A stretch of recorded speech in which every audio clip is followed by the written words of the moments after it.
En flânant le long de ces berges méandrées, comment imaginer qu'à cet endroit, il y a encore peu de temps, la Salmouille traversait le centre-ville de Marcoussis dans une canalisation souterraine?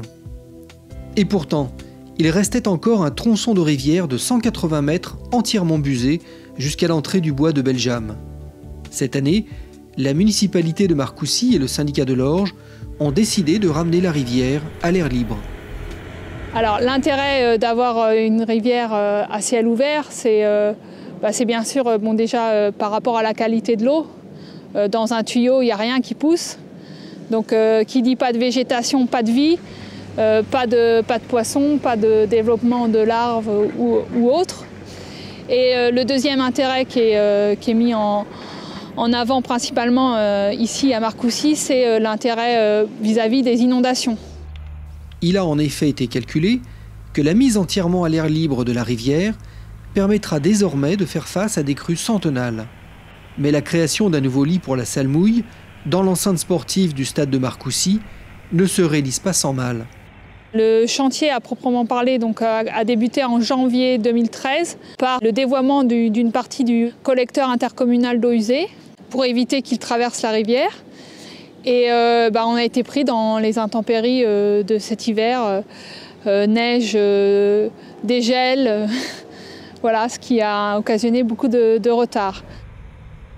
La partie qui est la plus en amont, qui est plus douce, c'est une partie où on a souhaité adoucir au maximum les pentes de berge et simplement semer des graines sur ces pentes. Au passage, on va dire difficile, quand la rivière est un peu plus contrainte, on a de la technique de maintien de berge du type lit de plan et plançon et tapis de branches à rejet. Donc le principe, c'est des branches de saule qui sont couchées contre la berge.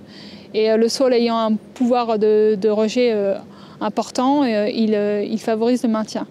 Ponctuellement, on a rajouté de l'empierrement en pied de berge. Et sur la partie entre le stade et les terrains de tennis qui elle, est tout en ligne droite et en forte pente, nous avons subi, suite aux intempéries et à une forte pluie du début avril, un éboulement de talus qui nous a contraints à revoir la technique à utiliser. Et là, on a opté pour une technique de type talus armé combiné en génie végétal. Pour rétablir la continuité de la promenade, un ponton sur pilotis et 2 passerelles piétons sont posées. Une passerelle véhicule est également installée pour maintenir l'accès aux équipements sportifs. Désormais au grand jour, la Salmouille s'intègre parfaitement au site et réussit à concilier accueil du public, valorisation paysagère et préservation du milieu naturel.